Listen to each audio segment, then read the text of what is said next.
Narito na ang PTV Balita ngayon.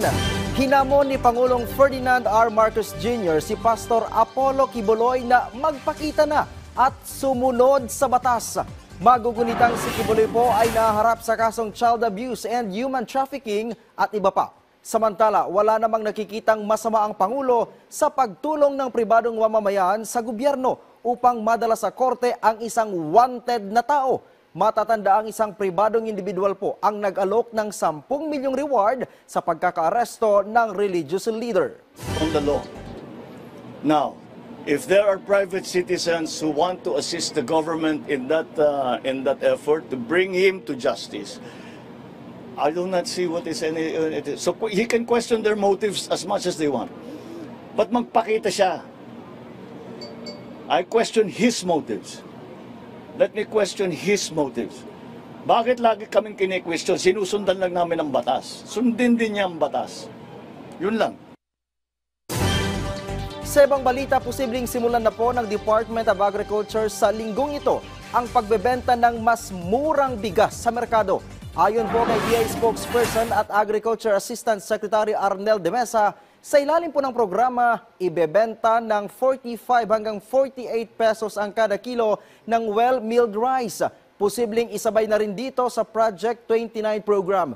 Samantala, target na ring palawigin ng DA sa labas ng Metro Manila ang Project 29 program. Kabilang na po dito ang Laguna, Cavite at Batangas na posibleng simulan na sa susunod na linggo.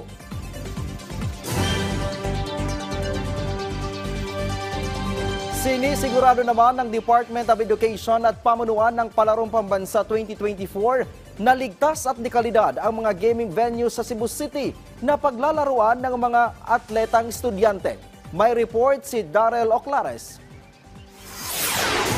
Ryan, upang masiguro ang kaligtasan ng mga student-athletes na lalaro sa Palarong Pambansa 2024, patuloy ang pagsasaayos ng mga gaming venues kabilang na ang Cebu City Sports Center.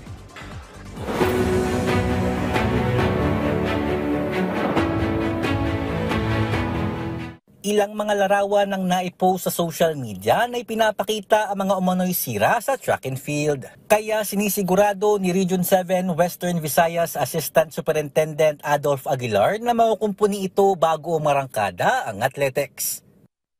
Our Cebu City Sports Commission will make sure that everything will be ready and in good condition once the competition will begin. Ryan, magsisimula ang swimming at athletics dito sa Cebu City Sports Center bukas at kampante ang pamunuan ng Palarong Pambansa 2024 na magiging ligtas ang mga student-athletes sa lahat ng gaming venues. Mula rito sa Cebu City Sports Center, Darrell Oclares para sa Pambansang TV sa Bagong Pilipinas. Maraming salamat, Darrell Oclares.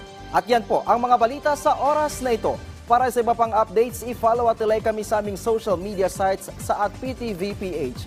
Ako po si Ryan Lisiges para sa Pambansang TV sa Bagong Pilipinas.